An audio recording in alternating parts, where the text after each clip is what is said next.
नमस्कार दर्शक बंधु आज हूँ डिसेम्बर 2 तारिख मंगलवार। आज दिन जगार केतक मुख्य खबर उपर आसतु नजर पकेबा। भिडियोटी को शेष पर्यंत देखु मात्र किसी समय मध्य जानीपारे आज दिन जगार संपूर्ण खबर। ता पूर्व चैनल नुआ चैनल को सब्सक्राइब करी पाखर आसुवा बेल आइकन को ऑन रखु एमती लेटेस्ट न्यूज सर्वप्रथमे देखा। परवर्ती खबर आज ओडिशा विधानसभा शीतकालीन अधिवेशन आरंभ होगा सहित राजनैतिक वातावरण उष्म होइछि। अधिवेशन प्रथम दिन में उभय शासक दल और विरोधी दल मध्य विभिन्न गुरुत्वपूर्ण प्रसंग में झड़ तीव्र देखा देखाई। विरोधी दल मुख्यतः चाषी मान सर्वनिम्न सहायता एमएसपी फसल बीमा प्रदान में विलंब एवं जलसेचन अभाव भली प्रसंगगुड़िक मुख्य प्रसंग मध्य उठाई। राज्य में बढ़ुवा प्रशासनिक दुर्नीति एवं नुआ सरकार 100 दिन कार्यकारिता को नहीं प्रश्नबाची सृष्टि कराइथिला। विरोधी माने राज्यर आईन श्रृंखला परिस्थिति बिगड़ी जाइथिबा अभियोग करी गृह मध्य हट्टगोल करथिले। शासक दल यार जवाब में नुआ सरकार द्वारा आरंभ करा लोकोभिमुख्य योजना एवं उन्नयन कार्यर सर्वशेष विवरणी उपस्थापन करते। शासक दल पक्षर विरोधी मानकर उपर विधानसभार मूल्यवान समय नष्ट करने एवं दायित्वहीन आचरण करने को नहीं अभियोग करा।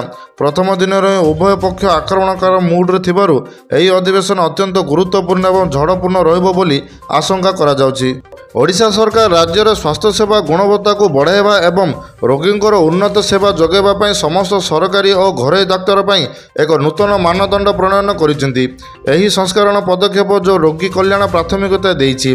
नुआ नियम अनुसार प्रत्येक डाक्तरखाना को उच्च स्तरीय परिमल बजाय रखा बाध्यतामूलक करा जाइछि।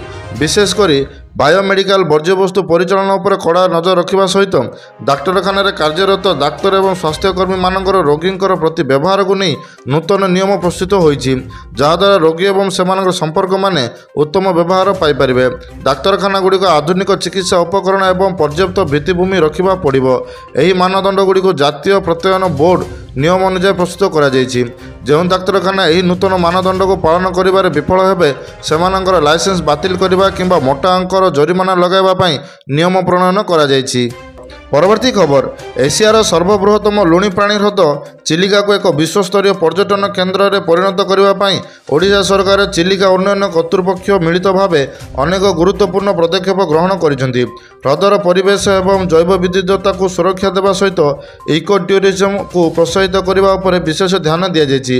पर्यटन मानक आकृष्ट करने चिलिकार अत्याधुनिक एवं सुरक्षित जल क्रीड़ा व्यवस्था आरंभ करा जिवो। सुरक्षित बोटिंग पर नुआ जेटी एवं वाच टावर निर्माण करा जिवो।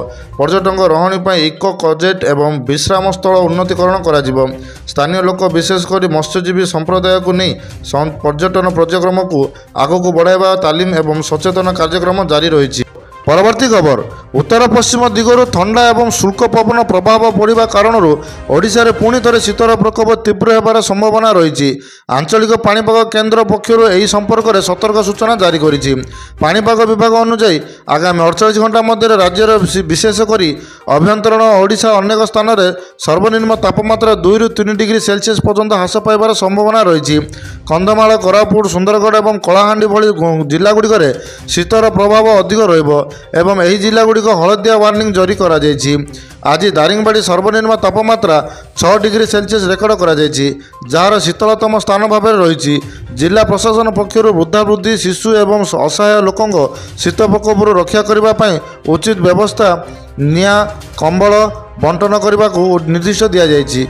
परवर्ती खबर ओडिशा सरकार राज्य में चली समस्त भित्तिभूमि प्रकल्प जेपरिकी रास्ता पोल एवं अन्यान्य निर्माण कार्यर कार्यकारिता को स्वच्छ एवं समचालित करने एक अत्याधुनिक डिजिटल मीटरिंग व्यवस्था आरंभ करिसेंती।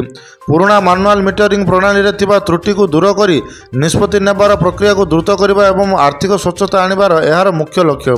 यह व्यवस्था मुख्यतः AI drone based surveillance dealer scanning GIS dashboard उपरे पर्यवेसित।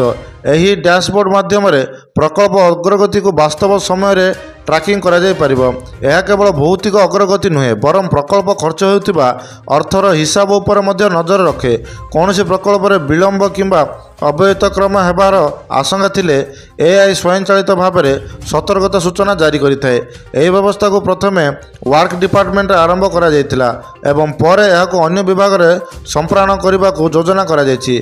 एहा द्वारा जनसाधारणकर टंकार सठिक विनियोग निश्चित करा जाय परिबो।